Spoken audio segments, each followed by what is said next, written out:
This is Whiskey Whereabouts. I'm Tim, and if you've been paying attention, they've crossed a couple of pretty significant thresholds recently on Islay. And for one, we went from 9 distilleries in operation to 10 when Diageo reopened the old Port Ellen distillery. Also, more recently this spring, we went from 8 distilleries on Islay with actual whiskey on the market to 9 when Ardnahoe released its inaugural release. And while I wait to get my hands on a bottle of that inaugural release, I wait a bit longer to get my hands on anything coming out of the Port Ellen distillery, I decided to do one of my fun sort of videos, listing some facts, some history, and especially talk about some of the changes that have come to Islay. I'm going to run down those 25 facts right now. My whiskey journey has taken me to Scotland and back. I've explored whiskey education, tastings, and distilleries from Islay to Speyside.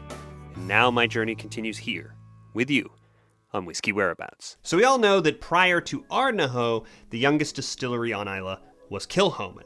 But before they started operating in 2005, it had been 124 years since the last new distillery had opened there. So, as I mentioned, we have 10 distilleries in operation on Islay now, but that is going to change, and fairly soon and fairly significantly, because there are 4 more distilleries at different stages of development planned to open up on Islay. Let's run them down. So first of these, we've got Elixir's Port na Trúin distillery. It's going to be over by Lefroy. Then Chivas Brothers are opening a distillery at Loch Eindal, west of Bamore, the town of Bamore.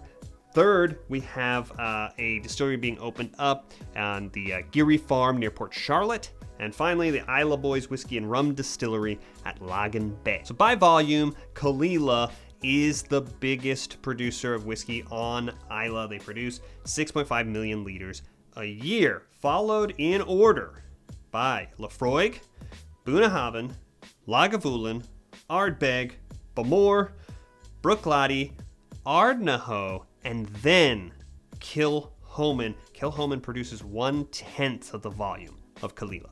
3 of the 9 distilleries in Scotland that still use floor maltings for part of their malt needs are on Islay. It's Bamore, Kilchoman, and Lefroy. The other 6 are Ardmurchan, Balvenie, Benriach, Highland Park, Springbank, and most recently, Glengarry. Lefroy is the distillery that sells the most single malt on Islay. Second place is Bamore. And based on the most recent numbers that I saw, it's Ardbeg and Lagavulin sort of back and forth for third place. Speaking of Bamore, both Bamore and Lagavulin have arguments that they are the oldest distilleries on Islay. In Bamore's favor, they had the first license issued in 1816. Bamore also claims the oldest warehouse. They date vault number 1 to 1779. It is the only warehouse where the whiskey is being aged below sea level. Caol Ila means sound of Islay, but doesn't mean music. It means the body of water between Caol Ila and Jura. Ardbeg may be the first women-run distillery in Scotland. The MacDougall sisters took over operation of Ardbeg after their brother died in 1853, and they ran it until 1865.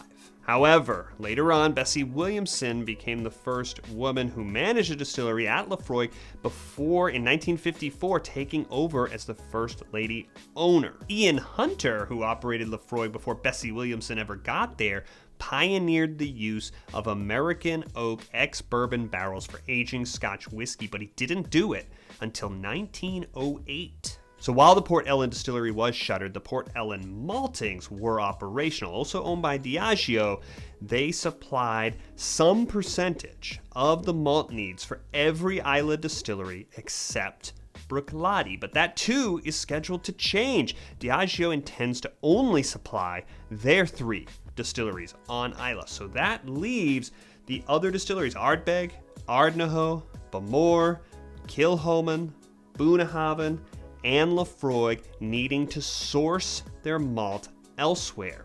And we will see how each of the distilleries adapts, but several of them may choose to go the same route as Bruichladdich and source their malt from the mainland from Inverness. Speaking of the malts, Lagavulin and Caol Ila are both Diageo distilleries, and they start with identical malt. The difference between these whiskeys is coming from everything else in the process. Let's talk about Bunnahabhain for a second, and yes, that is what you think it is, coming later this year to the channel when we get to the proper occasion to review and share this whiskey.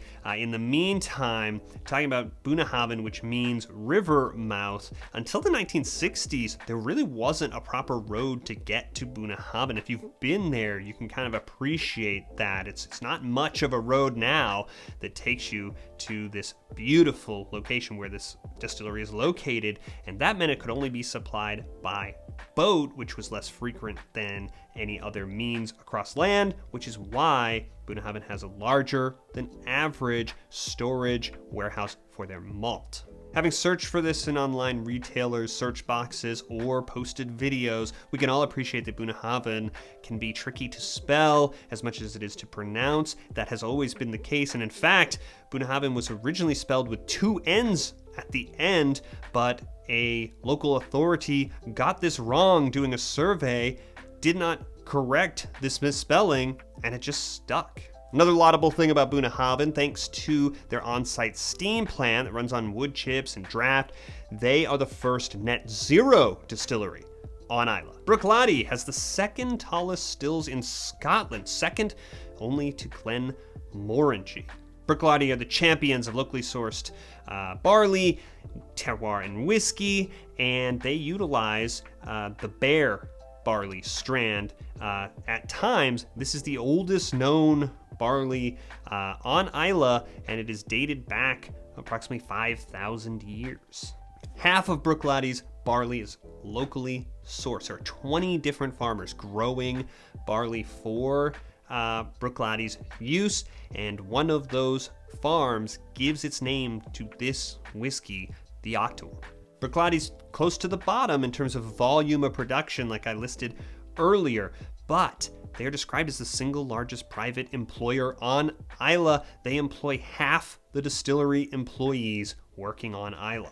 That's a pretty special and magical place to visit. Part of it is that the island is fairly large. It's the 5th largest island in Scotland, and I believe 8th largest in the British Isles. However, only about 3,000 people live on Islay. A place is about 240 square miles. It's often noted that there are more sheep than people on Islay, but there are also nearly 2,500 red deer, not too far off from the number of people. As I said, we've got 10 operational distilleries on Islay, and every one of them has a visitors center, which is a little unusual. Plan ahead on your visit to Islay. There are only 2 flights on and off the island each day, 3 on Fridays and Mondays. So it's just a fun sort of rundown of some facts, some history, to sort of commemorate some of the changes going on and coming to Islay. I'm going to keep following along to see about any new developments. If you enjoyed this rundown, make sure you subscribe, this button over here, so you won't miss any of the future videos coming to the channel, and I'll see you on the next one.